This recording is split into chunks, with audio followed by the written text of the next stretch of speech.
The Galactic Archive was quiet that day, its crystal walls humming softly with stored knowledge from 1,000 worlds. Little Blue pressed their face against the viewing screen, their large eyes reflecting the dancing lights of an ancient Earth transmission. Their thin, delicate fingers, evolved for the gentle environment of their homeworld, tapped excitedly on the control panel. What is a Santa Claus? Blue wondered aloud, their voice barely louder than a whisper. The young alien had been helping their parent, Soft Wind, organize data crystals in the Earth History section when they stumbled upon something called Christmas Special. Santa Comes to Town. Blue's species, the gentle ones, lived on a world where the strongest winds felt like soft caresses, where the gravity was so light that they could almost float, and where the temperature never varied more than a few degrees. They were known throughout the galaxy for their peaceful nature and their extreme sensitivity to harsh environments. Most of them found other species terrifying, especially humans, who came from what they called a death world. Parent. Blue called out, their translucent skin shifting to a lighter shade of blue with excitement. I found something strange in the Earth records. Soft Wind glided over, their long robes barely touching the polished floor. As a cultural researcher, they had spent years studying various species, but humans always fascinated them the most. What have you discovered, little one? Blue pointed at the screen. The humans have a being who enters their sleeping chambers during their cold season. He comes through something called a chimney and leaves objects called presents. But parent, their chimneys are so narrow, and Earth's gravity is so strong. Soft Wind's skin rippled with interest as they watched the animation. Ah, this must be one of their cultural traditions. Remember how we learned that humans often create stories to teach their young. But Blue was already calculating. Their species might be physically fragile, but their minds were sharp. Parent, look at the data. This Santa Claus travels across their entire world in one night. Even with their primitive technology at the time, they claim he visits millions of homes. A small crowd of other archive visitors had begun to gather, their bodies shifting through various shades of blue and green as they listened.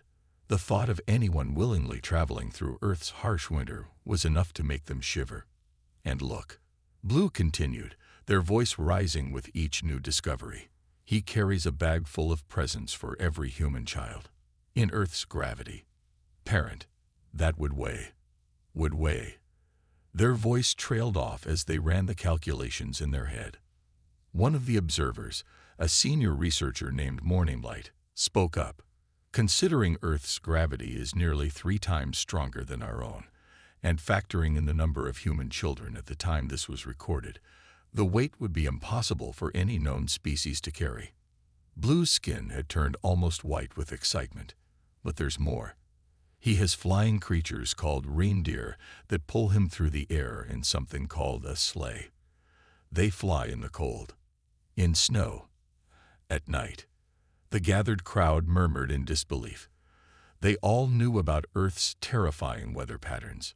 Snow, their scientists had explained, was frozen water that fell from the sky, a concept so frightening that many gentle ones refused to even study it. Soft Wind placed a comforting tendril on Blue's shoulder. Perhaps we should document your findings, little one. This could be important for understanding human culture. Blue nodded enthusiastically, their color returning to a deep, happy blue. That night, after returning to their living pod, Blue couldn't sleep. They kept thinking about this mysterious Santa Claus, this being who seemed to defy everything they knew about physics and biology. Even humans, as strong as they were, couldn't do the things Santa was said to do. As Blue drifted off to sleep in the gentle gravity of their world, one thought kept spinning in their mind. Had they discovered evidence of the most powerful Deathworlder in the galaxy? Tomorrow, they decided, they would dig deeper into the mystery of Santa Claus. After all, if there was one thing the gentle ones respected more than peace, it was knowledge, even if that knowledge was terrifying. The next morning, Blue arrived at the Galactic Archive before anyone else. Their skin sparkled with excitement as they accessed the Earth data crystals, now determined to learn everything they could about this mysterious Santa Claus. First, they pulled up Earth's temperature records. Their skin turned pale when they saw the numbers. -40 degrees in some regions. Blue whispered in horror. On their homeworld, a temperature change of even 5 degrees was considered extreme. And Santa flies through this in an open sleigh. They created a simple list on their datapad. Temperature resistance, beyond known biological limits. Flight capability, yes, without technology. Speed, faster than most spacecraft. Strength, beyond any known species. Stealth, can enter homes undetected. Diet, cookies and milk left out for hours, potentially spoiled food. Little one, you're here early, came Soft Wind's gentle voice. Blue's parent glided into the archive, their robes shimmering in the morning light. Parent, I've made some disturbing discoveries. Blue said, their skin shifting to a worry purple. Santa Claus shows signs of being the most extreme Deathworlder we've ever encountered. Look at this footage. Blue played a recording of Santa climbing down a chimney. The average Earth chimney is only 30 Earth centimeters wide. Even humans can't compress themselves like that. And look, he carries a bag bigger than the chimney itself. Soft Wind's skin rippled with concern. Perhaps it's some form of advanced technology. That's what I thought too, Blue replied, pulling up more data. But these records go back hundreds of Earth years before they had such technology. And there's more. Their voice quivered with excitement and fear. He knows when every child is sleeping or awake. He monitors the behavior of billions of young humans all year. His base of operations is at Earth's North Pole, where temperatures are even more extreme. A few other early morning researchers had gathered around, drawn by Blue's enthusiastic presentation. One of them, a data analyst named Quiet Stream, spoke up. Have you calculated his required speed to deliver all the presents in one night? Blue nodded eagerly. Yes, even accounting for time zones and rotation of the Earth, he would need to travel at speeds that would burn up most ships in the atmosphere.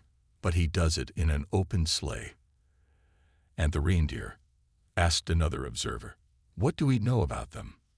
That's another fascinating point, Blue said, pulling up more images.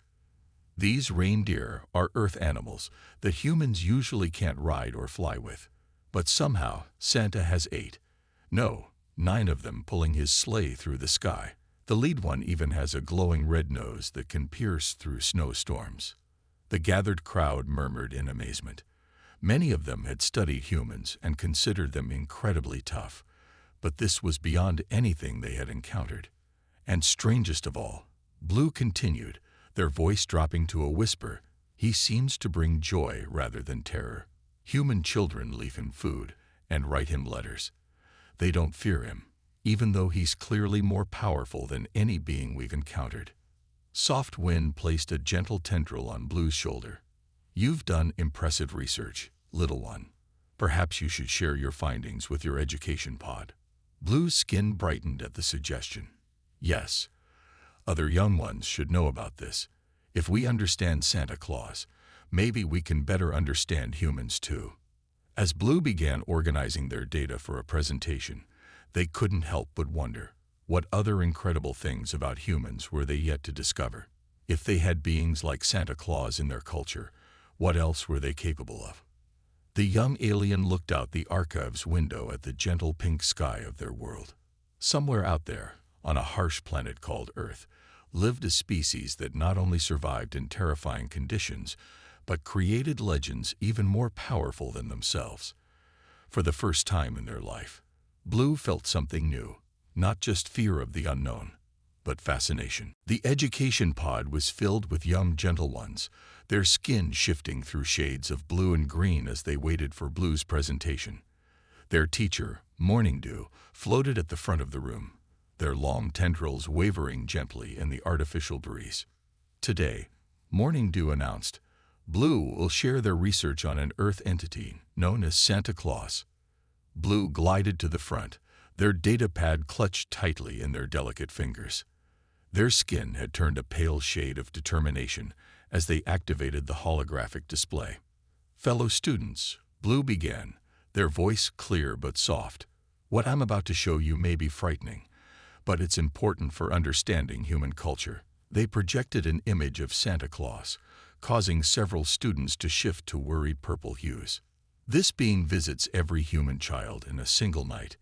Based on Earth's population during the early recording period, that's approximately 200 million homes. Blue displayed a map showing Santa's route. To accomplish this, he must travel at speeds of roughly 1,800 miles per second. A student named Gentle Rain raised a tendril. But wouldn't that create enough heat to burn up anything entering Earth's atmosphere? Exactly. Blue's skin flickered with excitement. And he does this in an open sleigh. No protection from the heat, cold, or wind resistance. The G-forces alone would destroy most spacecraft. Morning Dew floated forward, their skin showing skeptical yellow patterns. "Blue, are you certain about these calculations?" Blue nodded enthusiastically, pulling up their mathematical proof. "I've been very careful with the numbers, teacher. Look at the weight calculations. If each child receives just one small present weighing half a pound, the total cargo weight would be around 500,000 tons, all carried in one sack, through a chimney in Earth's gravity." The class rippled in collective disbelief. They had all studied Earth's cruel gravity in their physics lessons. Many had watched videos of humans doing what they called push-ups and had nightmares for days. But the most incredible part, Blue continued, their skin now glowing with enthusiasm, is his ability to survive extreme temperatures. The North Pole, where humans say he lives, can reach -40 degrees. Even humans consider this dangerous. But Santa works in these conditions wearing just a red suit. One of the students had turned completely white with fear. Do humans fear him?" Blue's skin shifted to a happy blue. "That's the most fascinating part. They love him. Human children leak him food, write him letters, and wait eagerly for his arrival. He brings joy, not terror." Morning Dew studied the data floating before them. "Blue, you're suggesting this Santa Claus would be the most powerful Deathworlder ever recorded, more resilient than humans themselves." "Yes, teacher. Look at these abilities." Blue displayed a new list. "Survives extreme temperatures without protection. Carries impossible weights with ease. Moves faster than most vehicles. Can enter any space, no matter how small. Never sleeps for at least 24 hours straight. Can see in complete darkness. Commands flying creatures with ease. Knows when everyone is sleeping or awake. Can eat any food, even if spoiled. Lives in conditions too harsh for even human settlements." The entire class had gone silent, their bodies shifting through various shades of awe and fear. Even Morning Dew seemed stunned by the comprehensive analysis. "But teacher," Blue added, their voice softening, "I think there's something more important than his physical abilities. Humans created stories about him visiting every child, bringing gifts to make them happy. Even on their harsh world, they imagined beings who spread joy. Isn't that amazing?" Morning Dew's skin shifted to a thoughtful shade of blue-green. "Perhaps, Blue, you've discovered something more significant than just a powerful entity. You've found a window into how humans view their world, not just as a place to survive, but as a place where magical things can happen." As the class buzzed with excited discussion, Blue felt proud. They had shown their classmates that even the scariest things about humans, their strength, their resilience, their ability to survive in terrible conditions, could be turned into stories of wonder and kindness. No one expected Blue's presentation to spread beyond their small education pod. But by the next morning, the recording had somehow reached the galactic network. The Gentle Ones weren't the only species fascinated by this mysterious Earth entity called Santa Claus. The Floating Ones, a species of gas-based beings from the clouds of Giant's Joy, were the first to respond. They sent their analysis of the aerodynamics required for Santa's sleigh to function in Earth's dense atmosphere. "Impossible," declared their chief scientist. whisper song. Even our bodies, made of the lightest elements, cannot achieve such speeds without dispersing. This Santa Claus must possess unprecedented molecular cohesion. The Crystal Mind Collective, silicon-based beings who lived in the depths of their star's asteroid belt, contributed their own calculations. They had run millions of simulations trying to understand how reindeer could survive in the vacuum of space between houses. The energy required for one night of global delivery, their report stated, exceeds the output of a small star.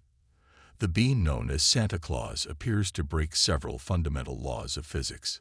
Blue watched in amazement as their research sparked a galaxy-wide discussion. Their datapad couldn't keep up with all the incoming messages and theories. Parent Blue called to Soft Wind, their skin flickering with rainbow patterns of excitement.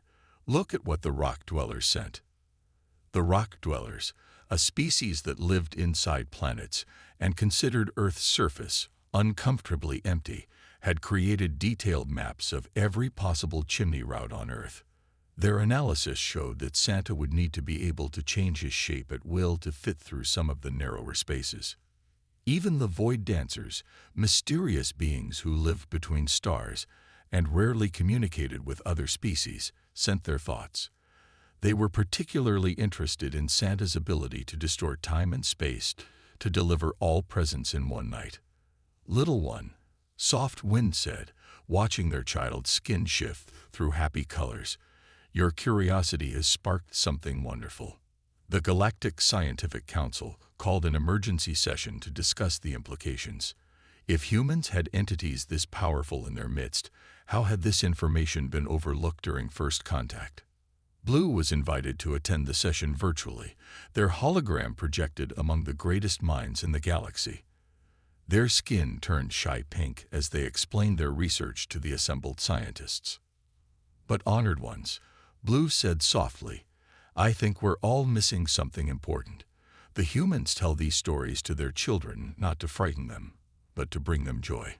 The council members murmured among themselves. The concept was strange to many species. The Crystal Mind Collective couldn't understand why humans would invent a being more powerful than themselves. The rock dwellers wondered why this entity didn't use its incredible abilities for mining or construction. Perhaps, suggested one of the elder council members, a being of pure light called Bright Thought. This reveals something profound about humans. They come from a world that we all consider terrifying, yet they dream of beings who use great power only for kindness. The discussion spread beyond scientific circles. Cultural experts began studying other Earth legends, looking for patterns. Artists from various species created their own interpretations of Santa Claus, each reflecting their unique perspective on this powerful entity. The floating ones imagined him as a swirling storm of kindness, delivering presents through atmospheric dispersal. The rock dwellers pictured him tunneling through the planet's core to reach all children at once. The Void Dancers saw him as a benevolent distortion in space-time, existing at all points simultaneously. Back in their living pod, Blue looked at all the different interpretations with wonder. Their small project had turned into something much bigger than they had ever imagined. But more importantly, it had helped many species see humans in a new light. Perhaps, Blue thought, their skin glowing with contentment, being powerful doesn't always mean being frightening. Sometimes, the strongest beings choose to be kind. It took exactly 3 Earth days for humans to notice that the entire galaxy was talking about Santa Claus. At first, they weren't sure how to react. Mom, a young human child shouted, watching the alien broadcasts on their home screen. The aliens think Santa is real. They're doing math about his sleigh. The child's eyes sparkled with delight. Across Earth, children who still believed in Santa felt vindicated. After all, if the smartest beings in the galaxy were studying Santa Claus, maybe the older kids who said he wasn't real were wrong. The human scientist, however, had the most interesting reaction of all. Instead of dismissing the alien research, they decided to join in the fun. Professor Martin from the North American Science Institute published the first paper, a theoretical framework for chimney-based matter transportation. If we consider quantum tunneling effects, the professor wrote, combined with a localized distortion of spacetime, Santa's ability to enter homes through chimneys becomes theoretically possible, though still highly improbable. Other scientists quickly followed. Dr. Reed from the Pacific Research Center released a detailed study on relativistic reindeer, a study of faster-than-light travel using magical ungulates. She even included a section about how Rudolph's red nose might function as a natural defense against the effects of near-light speed travel. Blue watched all of this with growing confusion. Their skin shifted to a puzzled yellow as they read the human scientific papers. Parent, they call to soft wind. I don't understand. The humans are treating this both seriously and not seriously at the same time. Soft wind's skin rippled with amusement. Humans have a concept called playing along. They're joining in our excitement while also having fun with it. The human media was having a field day. News channels ran special reports with titles like "Alien Scientists Confirm," "Santa's Job Really is Impossible," and "Galactic Community Discovers the True Meaning of Christmas." Human children began sending messages to alien children, explaining their own Santa traditions. One message in particular caught Blue's attention. It came from a small human named Tommy. "Dear Blue, I think it's cool that you studied Santa so much. My big sister says he's not real, but I think that's okay. Mom says Santa is real in our hearts because he teaches us to be kind and give presents to people we love. Maybe that's why he's so powerful." The message made Blue's skin turn a thoughtful shade of purple. They had been so focused on the physical impossibilities that they hadn't considered this aspect. More human children began sharing their Santa stories. They told tales of leaving cookies and milk, writing wish lists, and trying to stay awake to catch a glimpse of the mysterious figure. Some shared their theories about how Santa did his job, many of which were just as creative as the alien scientists' ideas. Human parents joined in too, explaining how they kept the magic of Santa alive for their children. They described the joy of secretly placing presents under trees, eating the cookies left out, and creating footprints in fireplace ashes. The Galactic Council was fascinated by this new development. They had never encountered a species that would put so much effort into maintaining a collective story just to make their young ones happy. The humans know Santa Claus isn't real, Blue explained to their classmates, their skin now glowing with understanding. But they choose to believe in him anyway, because he represents something real, their love for each other. Professor Martin released one final paper that made headlines across Earth and the galaxy, Santa Claus, a uniquely human invention that shows our species' greatest strength. In it, he wrote, while other species evolved physical advantages, we humans developed something equally powerful, the ability to imagine better worlds and work together to make them real. Blue saved that quote in their personal datapad. Maybe, they thought, this was why humans were able to survive on their Deathworld. They had the power to imagine something better, even in the harshest conditions. And sometimes, that imagination was stronger than any physical ability. Blue sat in their sleeping pod, surrounded by hundreds of messages from human children. Their skin shifted through gentle waves of blue and gold as they read each one. The messages had started arriving after the human news channels shared Blue's original presentation about Santa Claus. Dear Blue, one message read, I'm Jack from Australia. Did you know that here, Santa wears shorts because it's hot at Christmas, and he rides kangaroos instead of reindeer? Another message came from a girl in Norway. Hi Blue. In my country, we leave porridge for Santa, not cookies. He lives much closer to us because we're near the North Pole. Maybe that's why he needs the warm food. Each message showed Blue something new. Santa wasn't just one story. He was hundreds of stories, all slightly different, all meaningful to the children who believed in him. Their skin turned a bright, interested purple as they started sorting the messages into groups. Parent, Blue called out, their voice excited. The humans don't all tell the same Santa story. He has different names in different places. Some call him Father Christmas, or Saint Nicholas, or Père Noël. Soft wind glided over, their skin showing patterns of curiosity. What does that tell you about humans, little one? Blue thought for a moment, their skin rippling with concentration. They adapt their stories to fit their different environments. Even on their death world, they find ways to make each place special. More messages kept arriving. Children from Brazil explained how Santa wore light clothes because of the heat. Russian children told stories of dead Moros who brought gifts through the terrible cold. Japanese children shared tales of Santa visiting their small apartments in a city where chimneys were rare. But how can they all be the same Santa? Asked one of Blue's classmates during break time. Blue's skin glowed with newfound wisdom. Maybe that's not the important part. The important part is that humans everywhere created stories about kindness and giving. Even in places where survival is hard, they imagined someone taking care of others. The young alien began to understand something deeper about humans. Their harsh world hadn't made them harsh. Instead, it had taught them to create light in the darkness, to find joy in difficult places, to imagine better things even when surrounded by challenges. Blue started writing back to some of the human children.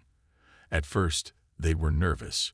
After all, these were young Deathworlders. But each message showed them that human children, despite their strength and resilience, were a lot like young gentle ones. They had hopes, fears, and dreams. Dear Jack, Blue wrote, "Thank you for telling me about Australian Santa. On my world, we don't have seasons like yours. Our weather is always the same, but after learning about Santa, some of us started giving each other presents too. We're not strong enough to carry big bags like Santa, so we all help each other." The response made Blue's skin turn bright with happiness. "That's cool, Blue. Maybe Santa visits your world too, but changes himself to be more like your people. Mom says Santa is magic, so he can probably change how he looks." That night, Blue looked out their window at the gentle pink sky of their homeworld. Somewhere out there, Earth spun through space, a harsh planet that somehow produced people who dreamed of magical gift givers and flying reindeer. "I understand now," Blue whispered to themselves, their skin glowing with soft, content colors. Humans didn't create Santa because they're Deathworlders. They created him because they wanted to show that even the strongest beings can be gentle, and even the scariest places can have magic. Before sleeping, Blue added one more note to their research. Santa Claus may not be real in the way we first thought, but he is real in a different way. He shows that humans' greatest power isn't their ability to survive on a death world. It's their ability to fill that world with hope and kindness. 20 Earth years had passed since a young, gentle one named Blue first discovered Santa Claus in the Galactic Archive. Now, Blue was one of the most respected cynoanthropologists in the galaxy, known for their groundbreaking work on human culture and traditions. Their office walls were covered with drawings from both human and alien children.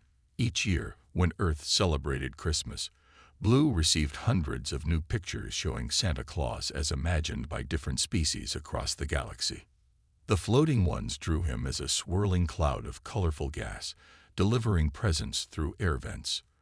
The rock dwellers pictured him as a crystalline being who phased through solid matter. The Crystal Mind Collective imagined him as a network of twinkling lights, connecting all homes in an instant. Professor Blue called their assistant, a young gentle one named Sweet Dawn. The preparations for the Galactic Gift Exchange are ready. Blue's skin rippled with happiness. The Galactic Gift Exchange was perhaps the most unexpected outcome of their childhood discovery. Every Earth year, during the human Christmas season, species across the galaxy now gathered to exchange presents and share stories. "Thank you, Sweet Dawn," Blue replied, their skin glowing with warm colors. "Is the Earth delegation ready for their presentation?"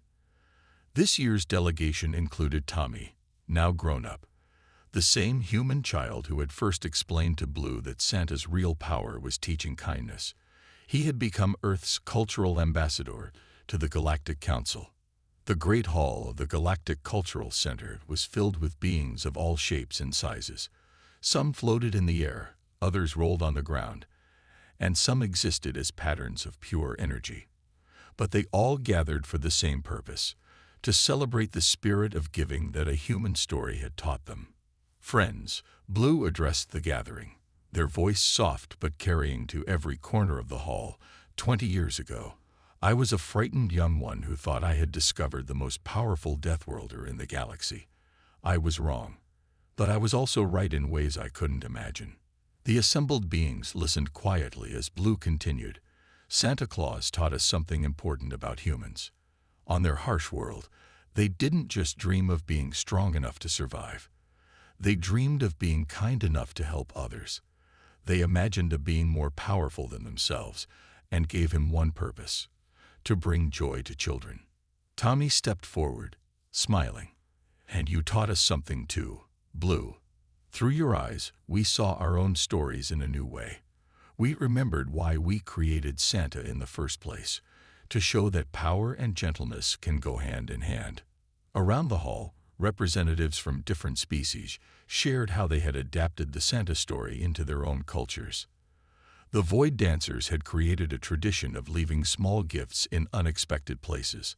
The Rock Dwellers had begun carving tiny presents inside crystals for others to find. But the greatest gift, Blue said, their skin showing deeper, wiser colors than in their youth, wasn't the tradition of exchanging presents.